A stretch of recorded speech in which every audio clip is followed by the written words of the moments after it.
Good morning student. देखो बेटा, जो क्लास +1 है उसमें हमारा फर्स्ट यूनिट तो जो है वो तो हमारा हो गया ख़त्म बेटा, क्योंकि उसके अंदर जो प्लांट किंगडम के अंदर एंजियोस्पर्म थे वो हमारे सिलेबस में नहीं थे। जिम्नोस्पर्म के जर्नल फीचर, ब्रायोफाइटा, टिडोफाइटा वो हमने डिस्कस किया। ठीक है, अब उसके बाद हमारी ये 4th यूनिट हम स्टार्ट करेंगे। 4th यूनिट के अंदर जिसको ह्यूमन फिजियोलॉजी के नाम से जानते हैं, ठीक है, जिसके अंदर सबसे पहले हमारा डाइजेशन एंड ऑब्जर्वेशन का जो 16 चैप्टर है वो आएगा, लेकिन वो हमारा सिलेबस में क्या है, कट गया है।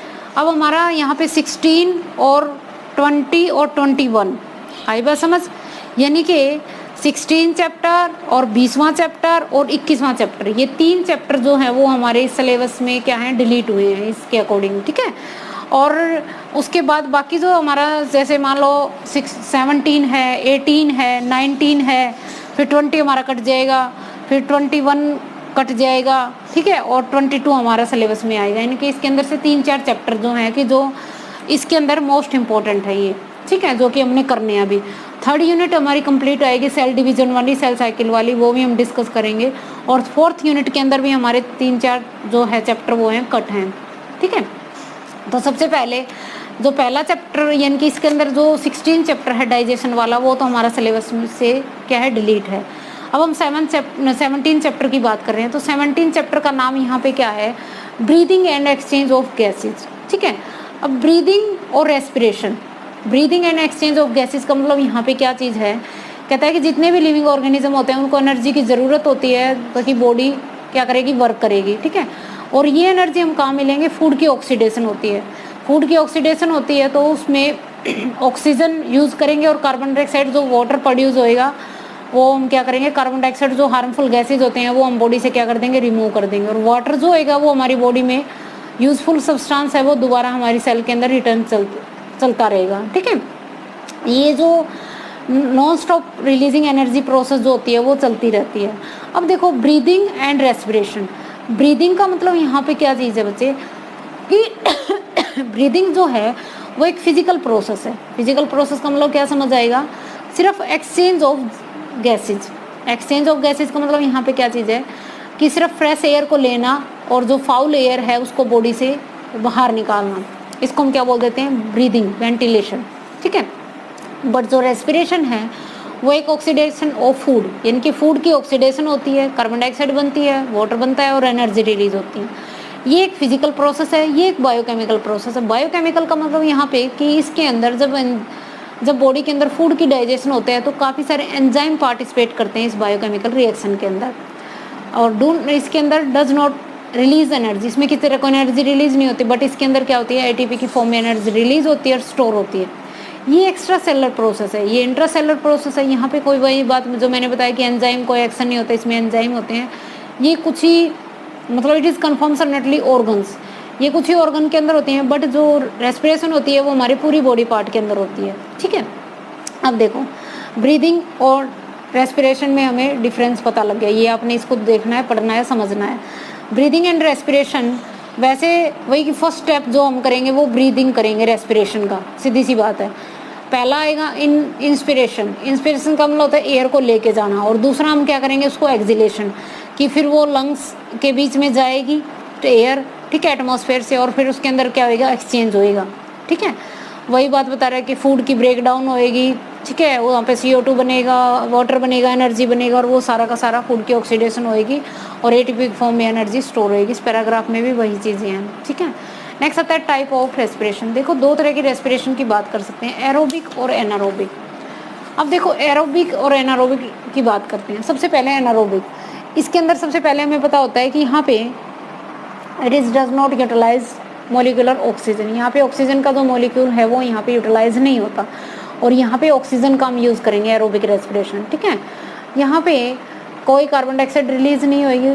ठीक है, मे भी और हो भी सकता है, मतलब कोई और प्रोडक्ट भी बन सकता है, जैसे फर्मेंटेशन होएगा तो इथेनॉल बनेगा।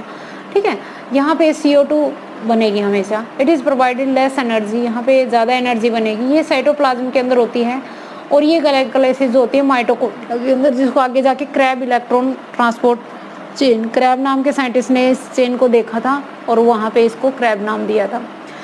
एनारोबिक जो प्रोसेस होती है, कुछ बैक्टीरिया, यीस्ट और मसल्स और जितने पैरासाइट वॉर्म्स होते हैं, पैरासाइट वॉर्म्स का मतलब यहाँ पे क्या समझ जाता है, जैसे अस्कैरिस हो गया, टेनेनिया हो गया, फ्लेर, ठीक है, वो जो बॉडी के अंदर दूसरे के अंदर चले जाएं और फिर वहाँ पे क्या करेंगे, एनारोबिक रेस्पिरेशन करेंगे, ठीक है।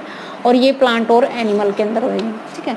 अब इसमें यही चीज़ बता रखी है कि एनारोबिक जो माइक्रोब्स होते हैं उस पहले के टाइम उसको फर्मेंटेशन प्रोसेस देते हैं। जो एनारोबिक प्रोसेस होती है उसका नाम वैसे फर्मेंटेशन प्रोसेस है एक तरह से पहले, ठीक है।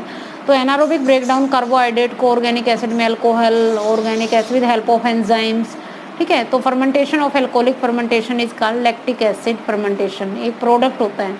अब लैक्टिक एसिड का यहाँ पे जब बात आती है तो यहाँ पे हमारी मसल के अंदर जब बहुत ज़्यादा विग्रस एक्सरसाइज करते हैं, ठीक है, तो जो ग्लूकोज होती है वो कम्प्लीटली वहाँ पे ब्रेक डाउन यूटिलाइज हम कर लेते हैं और एक टाइम ऐसा आएगा कि हमारी बॉडी में एनारोबिक ऑक्सीजन की कमी हो जाएगी और एनारोबिक प्रोसेस डेवलप हो जाएगी। तो एनारोबिक प्रोसेस डेवलप होएगी तो वहाँ पे यहाँ पे एक नाम का प्रोडक्ट बनेगा जो लैक्टिक एसिड है, वो एक्यूमुलेट हो जाएगा मसल के अंदर, ठीक है। और उस वजह से हमारी मसल जो होंगी वो बहुत ज़्यादा मतलब ऑक्सीजन नहीं मिल पाएगी, ठीक है, और पेनफुल होएंगे, ठीक है। लैक्टिक एसिड क्या है, मसल्स के अंदर पेन होना स्टार्ट हो जाएगा, ठीक है। तो ये लैक्टिक एसिड ऑक्सीडाइज एरोबिकली वो ऑक्सीजन उसको मिलेगी तो वो लीवर के अंदर उसकी ब्रेकअप होएगी, ठीक है, कार्डिक मसल्स के अंदर, और वो उसको एरोबिकली ऑक्सीडाइज। आरबीसी जो सेल होती है उनके अंदर माइटोकॉन्ड्रिया नहीं होता, इसलिए वो they are carried out of respiration. Mammalian RBC जो होती हैं वो यहाँ पे, क्योंकि उनके अंदर न्यूक्लियस भी नहीं होता, न्यूक्लियस नहीं होता तो और तरह की ऑर्गेनेली भी नहीं होती है, ठीक है। तो एरोबिक रेस्पिरेशंस यानी कि oxidation of food by utilize oxygen, तो उसको बोलेंगे ये एक्सटर्नल और इंटरनल। एक्सटर्नल में तो वही चीज़ है कि सिर्फ इनटेक ऑक्सीजन सराउंडिंग मीडियम से और आउट CO2, ठीक है, बॉडी से रिलीज करना।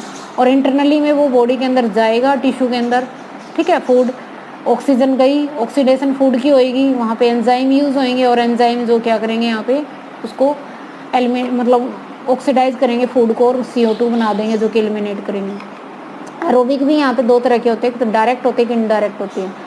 देखो जो इनडायरेक्ट रेस्पिरेशन होती है, इन्वायरमेंट के अंदर oxygen carbon dioxide in the body without A special organ, यानी कि जिसके अंदर किसी बॉडी के अंदर किसी तरह का स्पेशल ऑर्गन नहीं होता रेस्पिरेशन के लिए, ठीक है। तो जैसे प्रोटिस्टा है, fungi plant protista, plant spongy, flat worms, earthworms, ये इस तरह के एरोबिक क्या होते हैं, डायरेक्ट रेस्पिरेशन करते हैं, ठीक है।